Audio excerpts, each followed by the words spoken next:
Hey guys, I'm Cole and I'm here to talk about Doctor Who.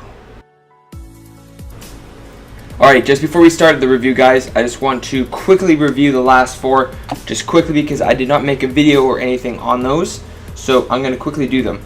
So, Deep Breath, I thought was cool, it was awesome, it was a great regeneration episode for Capaldi. I thought it could have focused more on Capaldi than Clara, but, you know. The Into the Dialect, I thought it was just awesome, fantastic episode, is well directed. I thought so far I think that's the most cinematic episode so far.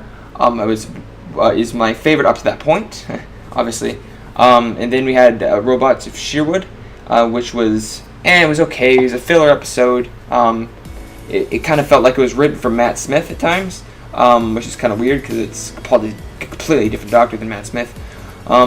It was a good episode. It was fun. Then there was Listen. It was absolutely fantastic. I love Listen. It was awesome. You know, I had so much. It was so suspenseful, and just I'm not gonna go into spoiler reviews on these little quick ones, but I love the way what they did near the end. I loved it. It was awesome. Made you feel like Capaldi was actually the Doctor. Now, on to Time Heist, episode 5. That's 10-5. I don't know why I put up 10 hands there. My bad. Time Heist. Let's get into it. So, I liked the episode. I liked it, okay? I didn't love it like Listen, but I liked it. I'll tell you what I liked and I did not like in this review, and I'll tell you what... Well, you see, a lot of people complain about episodes, like, "Oh, Moffat, you did it wrong! Replace him! I'm not like that, okay? I'm here to follow the Doctor on his adventures, okay? And sometimes the Doctor goes on boring adventures. Sometimes the Doctor goes on fun adventures. Sometimes the Doctor goes on intense adventures. You know, they're all different. I don't like criticize the episode because of the writing.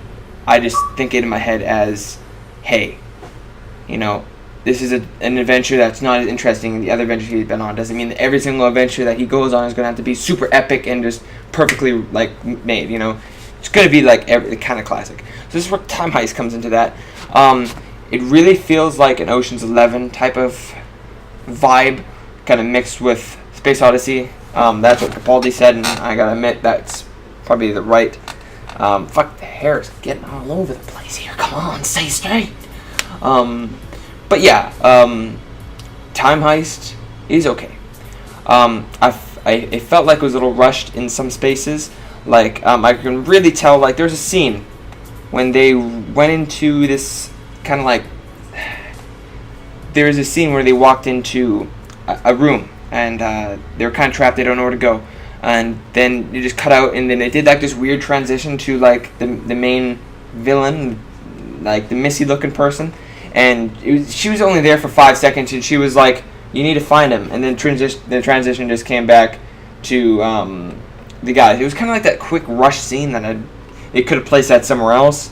But I like the first like half felt rushed, and the last half felt like really good in my opinion. But yeah, let's talk about the monster. Well, not really monster, but the Teller. The Teller's awesome. It can melt people's brains with its tentacle things, and it comes down and it's like, well, it doesn't talk, but there's this one scene where he just Chewbacca rolled. He's like, well, I'm not gonna even try to make the noise, but it's fucking scary. It's scary. I like it's that thing that scared the shit out of me when Capaldi looked around and he was there, and he's like, I saw that part in the trailer, in one of the reveal trailers, and I didn't expect it to actually scare me that much in the actual episode. Actually, that point actually like made me more scared than actually the entire Listen episode. Not saying it's better though. But yeah, Time Heist kind of felt rushed halfway through, and near the end it was awesome. Everyone kind of had a purpose why they're there, and there was like shape-shifting girl, not shape-shifting, but she can change her appearances. I don't know their names. There's a hacker guy. I thought he was cool.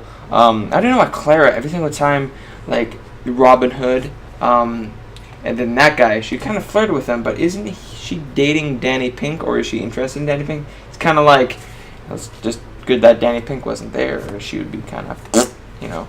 I really did like it. The ending was nice. It kind of wrapped it up perfectly. The Doctor, obviously, he really brings up more of the other older doctors than any of the other doctors that we had so far. He keeps on bringing up Tom Baker's scarf, which is kind of cool. He's like, scarf, but that's not right. I didn't like it. It was a bow tie. Don't judge me. Old memories. I'm more of a magician now. You know, something like that. I read that was my favorite. Actually, that's my favorite line in that entire episode, except for shut to the up, or something like that. Sort of Malcolm Tucker, you know, fuckity bye type of stuff like that. But yeah, overall, I like the episode. Nice ending.